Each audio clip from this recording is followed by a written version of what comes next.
fear that necromancers and witches are all around, conjuring up demons and making pacts with the devil, sweeps across Europe.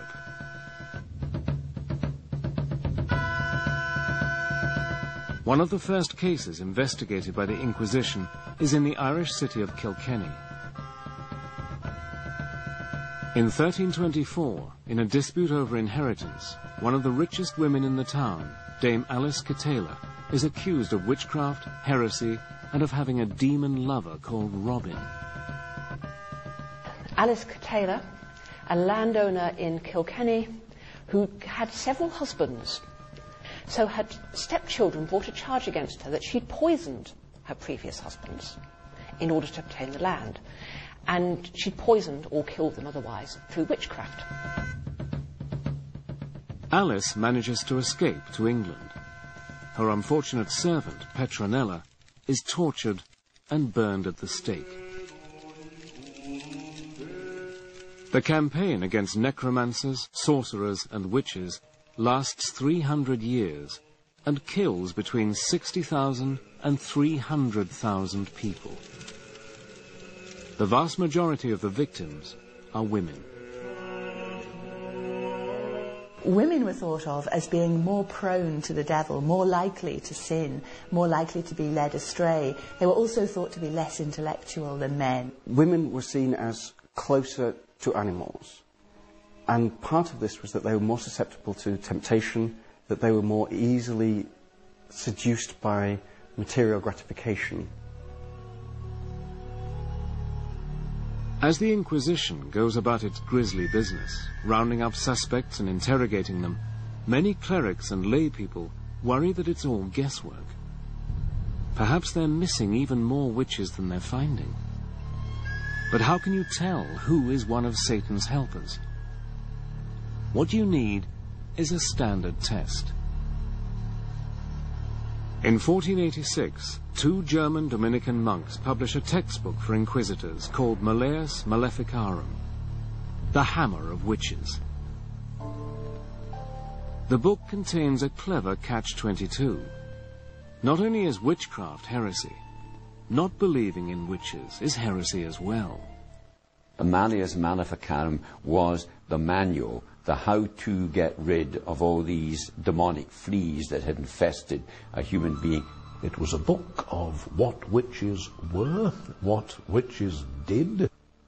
Malleus Maleficarum tells the Inquisitor everything he needs to know. Witches have the mark of Satan on their bodies, a birthmark or a wart. They can fly by rubbing magical herbs on their skin. And they gather at Satan-worshipping ceremonies called Sabbaths. At these, they celebrate a twisted version of the Christian Mass, kissing the devil's rear end in a blasphemous act of homage. Certainly there was a fear at that time, which was why Malleus Maleficarum sold so many copies and ran through so many editions and is still in print. 30 years after Malleus Maleficarum was written, Martin Luther leads the Protestant Reformation, splitting the Christian Church in two.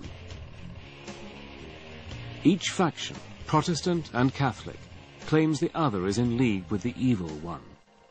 Both sides use Malleus Maleficarum to find Satanists, and not just in order to destroy them. Witch hunting is a kind of scientific quest. The idea is, if you can understand witches and the devil, you can fight them. The whole business of witch hunting is almost a sort of intellectual research project. I need to gather a bit more data about, what demons do. So I'm going to interrogate a few more witches to get a bit more data, and then I'm going to write it up in my book. The cutting edge of scientific inquiry. Right across Europe, hysteria about Satan sweeps Protestant and Catholic countries alike. In Scotland, James VI, one of the best educated kings in Europe, is so caught up in the craze, he writes a book about the devil and witchcraft. Called Demonology, James' book sets out to prove that Satan-worshipping witches are everywhere, and that they are the gravest threat to the security of the state. he surrounded himself with advisors, and mainly religious advisors, who would protect him from the demons that he feared so much. He saw it everywhere. Well, James was certainly quite militant about this. He thought he was fighting a war. Even as James leads the fight against the devil and the forces of evil, the devil is helping James to keep his crown. James can always point to the figure of Satan and say, if it weren't for me, look who would be ruling in my place. Although this is quite frightening, it's also in a way quite gratifying for James. One of the witches who was interrogated was asked, why is the devil attacking our king? And the witch who was confessing allegedly answered, this was what was recorded anyway in her confession, the devil is doing this because King James is the greatest enemy that the devil has in the world.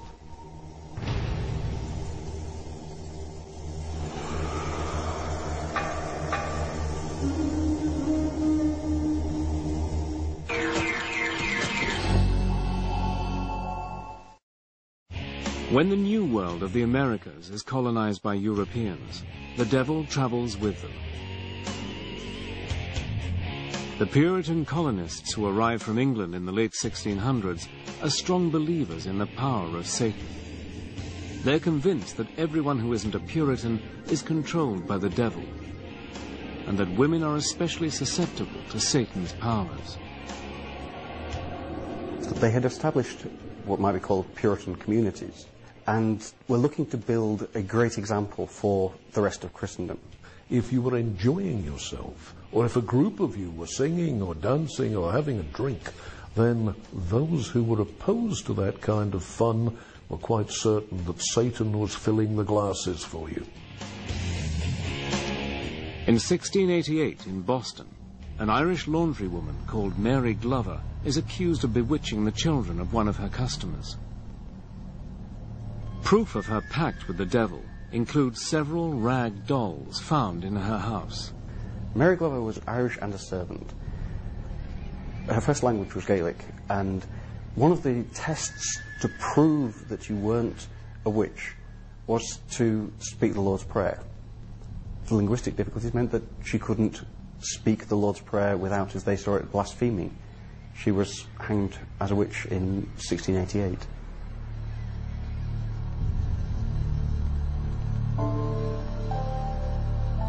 Three years after Mary Glover is hanged, less than 20 miles away at Salem, Massachusetts, the testimony of 3 young girls leads to a mass execution.